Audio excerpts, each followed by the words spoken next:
you through the potential for some severe weather um, over the next couple of days, especially in the Great Plains, Kansas, Oklahoma, especially. Um, so the first thing is the jet stream. This is the 500 jet stream, the mid-level jet, HRRR model, and a sort of dip in the jet stream in the west. You can see the jet stream kind of dipping down in the west, and that sort of trough of low pressure is going to move through, and it's going to provide some of the necessary ingredients for severe weather. You can see as this trough moves through, it's going to pull warm, moist air from the Gulf northward and dry desert air from the west eastward. And that is going to initiate what we call a dry line, which is like a boundary layer between warm, moist air and cooler, drier air. And that causes instability. It can cause wind shear. It's just generally leads to favorable environments for tornadoes. Also, the jet stream is fairly strong, which is indicative of wind shear. And the trough is going to move along. The severe weather likely moves eastward too, probably in parts of Arkansas, Missouri, though that area, but it's going to be weaker. The strongest threat is likely back there in Tornado Alley, kind of the classic place, which has been underperforming, which is interesting. So if you talk about the dry line, what the dry line is, you can see it most clearly on dew points.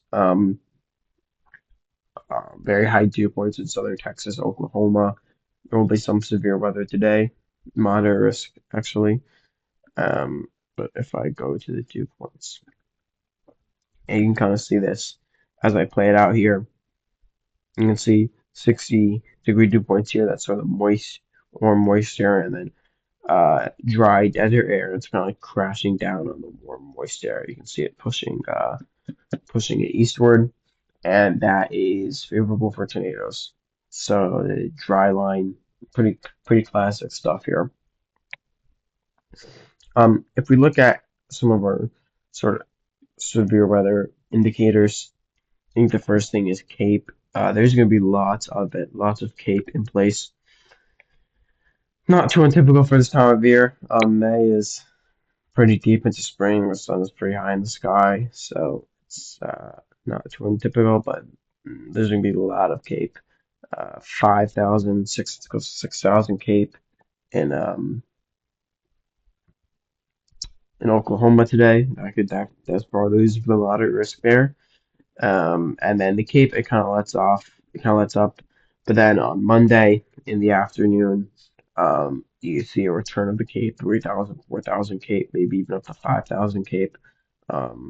So yeah, Monday afternoon looks like there could be some super weather for sure.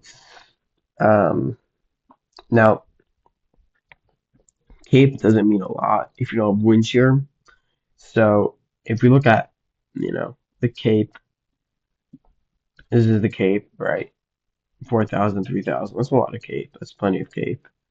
But wind shear is kind of lacking, except in some areas. So I think wind shear in in Oklahoma, it's pretty good. But as you go further north, it's kind of lackluster. So we'll have to see what happens with that. In terms of the Monday threat, uh, 26 knots, 28 knots is plenty of wind shear, especially just in the first kilometer. But you can see in Kansas, there's not as much of it, and especially between Oklahoma and Kansas, which is interesting. But that's wind shear. If you look at SRH, there isn't a ton of SRH at this hour, but if I go to the loop, um, you know, there's there's some SRH, but this just mainly happens before the Cape, and then there's a little more SRH. So it's kind of interesting. Um,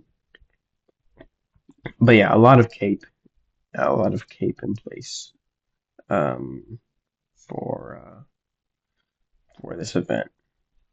If you look here at the lapse rates, you guys can tell how unstable the atmosphere is. Fairly steep lapse rates signifies an unstable atmosphere. So yeah, pretty high Cape. Some instances of high shear, but also not always, and same with SRH.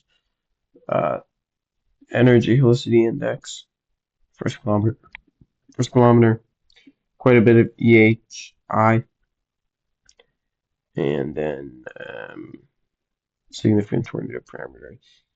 If you look here, you can see that it gets to be quite high in some places. See there, 6.7. Go to that sounding pretty classic photograph, especially in the first 2 kilometers. 30 knots of shear is quite a bit, 4,000.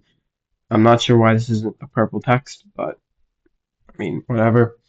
5,000 cape almost, 30 knots of shear on the first kilometer. That's a lot of SRH. Um, 11 STP based on kin is a lot. Let's put it that way. Uh, Analogs, I mean, um, they're not crazy, but there's some significant hail, some supercell analogs. Um, STP fixed is 9.6. That's a lot. So you also have steep lapse rates. Um, this is a concerning sounding. I'll just say that. Um, Storm Slinky turns 79 degrees. That could be slightly better, but it's, it can be overcome. It can be overcome. So yeah, the only thing would be that the shear after the second, looking at the photograph at least, the shear after the second kilometer kind of looks like it kind of falls off to me. But the first 2 kilometers are pretty classic. So yeah, that is a concerning sounding. Significant 20 parameter. Um, what else? Yeah, maybe that surface-based cape and photographs. You can kind of see. It's a good like combination tool. This is sounding from today. Take. Um, 5,000. See, this is kind of looks like a low cape, I mean, what am I saying? High cape, low shear. So the shear is not very strong. Only 10 knots of shear in the first kilometer. It's not really a lot, but 6,000 cape is a ton. That is a ton of cape. So, yeah, that's moderate.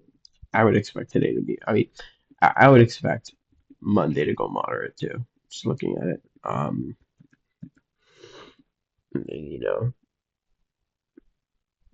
this sounding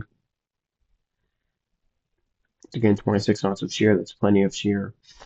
First kilometer, 6 STP. So I think we're gonna get back to back moderate days if I had to guess.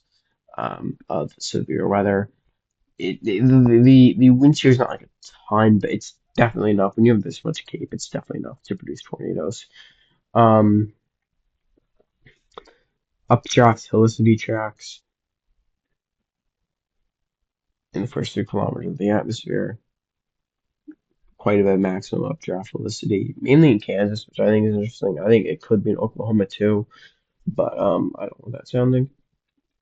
But yeah, that's the we're into our maximum updraft helicity tract. So it's the HRRR. I think Cape is the biggest in like instigator here, besides the dry line, but